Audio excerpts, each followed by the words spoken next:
ఆంధ్రప్రదేశ్ రాష్ట్రంలో అత్యధిక జనాభాగా ఉన్న తూర్పు కాపు జాతి కొన్ని దశాబ్దాలుగా ఎదుర్కొంటున్న అనేక సమస్యల పరిష్కారం కోసం నూతన కార్యాచరణతో ఉద్యమ నేపథ్యాన్ని తీవ్రతరం చేయాలని శ్రీకాకుళం జిల్లా తూర్పు కాపు సంక్షేమ సంఘం కార్యవర్గ సమావేశంలో తీర్మానం చేశారు. శుక్రవారం తూర్పు కాపు సంక్షేమ సంఘం జిల్లా కార్యాలయంలో సమీక్ష సమావేశం జరిగింది. ఆంధ్రప్రదేశ్ తూర్పు కాపు సంక్షేమ సంఘం ఉమ్మడి శ్రీకాకుళం జిల్లా కార్యవర్గ సమావేశాన్ని సమీక్షా సమావేశాన్ని ఈరోజు తూర్పు కాపు సంక్షేమ సంఘం శ్రీకాకుళం జిల్లా కార్యాలయంలో నిర్వహించుకోవడం అన్నది జిల్లా అధ్యక్షులు సమక్షంలో జిల్లా కార్యదర్శులు, జిల్లా ప్రధాన కార్యదర్శులు, జిల్లా ఉపాధ్యక్షులు, జిల్లా వర్కింగ్ ప్రెసిడెంట్లు అందరి సమక్షంలో మేము ముఖ్య అతిథులుగా ఏదైతే జాతీయ అధ్యక్షుడిగా నేను, అనేక మంది జాతీయ కార్యవర్గంలో ఉన్నవాళ్ళు, రాష్ట్ర కార్యవర్గంలో ఉన్న వాళ్ళ సమక్షంలో ఈ రోజు నిర్వహించుకోవడం అన్నది చాలా ఆనందదాయకం. మీ అందరూ కూడా 20 మందిని ఏర్పాటు చేసినటువంటి జిల్లా కార్యవర్గంలో అందరూ హాజరై జాతి అభ్యుదయం, తూర్పు కాపు జాతి ఏదైతే కోల్పోతా ఉన్నామో రానున్నటువంటి రోజుల్లో భవిష్యత్ తరాలకు మనం అందరం కూడా ఈ ఫలాలు అందించేందుకు మంచి స్వరూప వాతావరణం అందరం కూడా చర్చ జరిగింది. చర్చలో అందరూ కూడా ప్రతి ఒక్కరు కూడా మీరు ఇచ్చినటువంటి ప్రతి పాయింట్ ను కూడా నోట్ చేయడం జరిగింది. ఈ పాయింట్ మేరకు మీరు ఇచ్చినటువంటి ఏదైతే సందేశం ఉందో సందేశాన్ని రేపు రానున్న రోజుల్లో ఇంప్లిమెంటేషన్ చేస్తూ ముందుకు పోవడానికి జిల్లా అధ్యక్షులు, జిల్లా కార్యవర్గం బాధ్యతాయుతంగా ముందుకు వెళ్లాలని చెప్పేసి తెలియజేస్తూ మేము దాన్ని వెనకుండా నడిపించడానికి సిద్ధంగా ఉంటామని తెలియజేస్తూ ఇటువంటి మంచి కార్యక్రమాన్ని జరిపించినటువంటి నూతన జిల్లా కార్యవర్గానికి జాతీయ అధ్యక్షులుగా జాతీయ కార్యవర్గం తరఫున మీ అందరికీ ప్రత్యేకమైన కృతజ్ఞతలు తెలియజేసుకుంటూ అలానే అనేక మంది అనేక అంశాల మీద తెలియజేసిన అంశాల్లో భాగంగా ఈ సభా వేదిక ద్వారా మన జాతి నాయకుడిగా ఆంధ్రప్రదేశ్ రాష్ట్ర మంత్రివర్గంలో గత వైఎస్ఆర్ కాంగ్రెస్ పార్టీ మంత్రిగా చేసినటువంటి శ్రీ బొత్స సత్యనారాయణ గారిని అవహేళన చేసి మాట్లాడినటువంటి మాటలను మనం ఈ సభ వ్యతిరేకించి తీర్మానం చేయడం అని చెప్పేసి తెలియజేస్తా ఉన్నాం. దీన్ని మనం ఏదైతే ఆయన అవహేళన చేసినటువంటి కిరాక ఆర్పీని వెంటనే సముదాయించి క్షమాపణ చెప్పాలని చెప్పేసి దీనికి ముందుగానే నేను కోరిన మేరకు వెంటనే కూటమి ప్రభుత్వం నిర్ణయం తీసుకొని వారికి సముదాయించి వార్నింగ్ ఇచ్చి ఆ యొక్క మాధ్యమాల్లో పెట్టడం జరిగింది. అంతేకాదు మనకే కాదు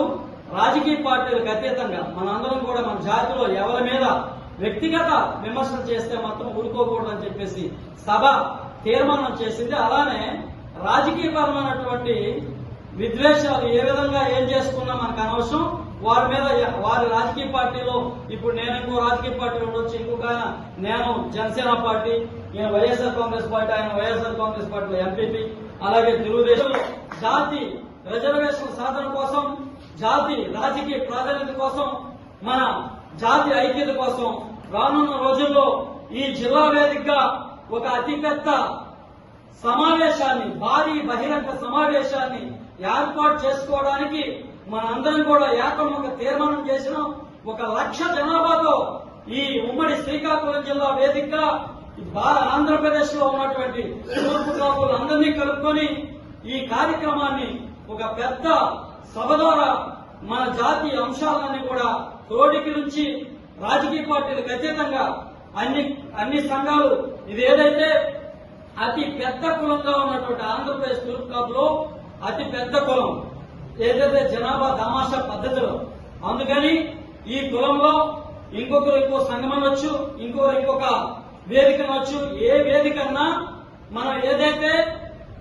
ఈ అతి త్వరలోనే జరగబోతున్నటువంటి ఆంధ్రప్రదేశ్ లో ఉన్నటువంటి తూర్పు కాపుల ఆత్మాభిమానాన్ని,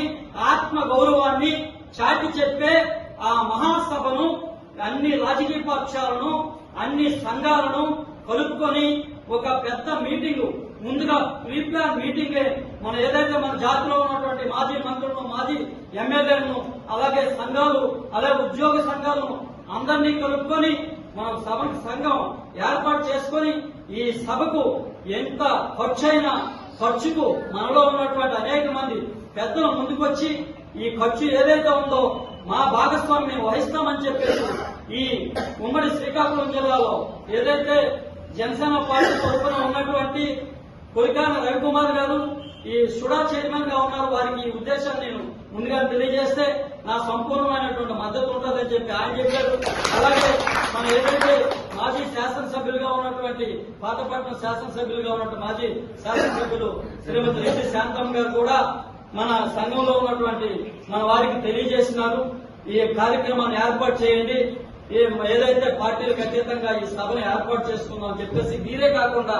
మన పెద్దలుగా ఉన్నటువంటి మాజీ మంత్రివర్యులు, మాజీ ఎమ్మెల్యేలు అనేక మంది నాకు ఫోన్ చేసి చెప్పడం జరిగింది. ఈ దిశగా మనం రానున్న రోజుల్లో మంచి సమావేశాన్ని అతి ముఖ్యులతో సమావేశం ఏర్పాటు చేసుకుని సమావేశం ఎప్పుడు పెడతాం ఏంటని చెప్పేసి ఇది ఒక ఆంధ్రప్రదేశ్ కాదు భారతదేశ రాజకీయాలకు కానీ భారతదేశ ముఖ చిత్రానికి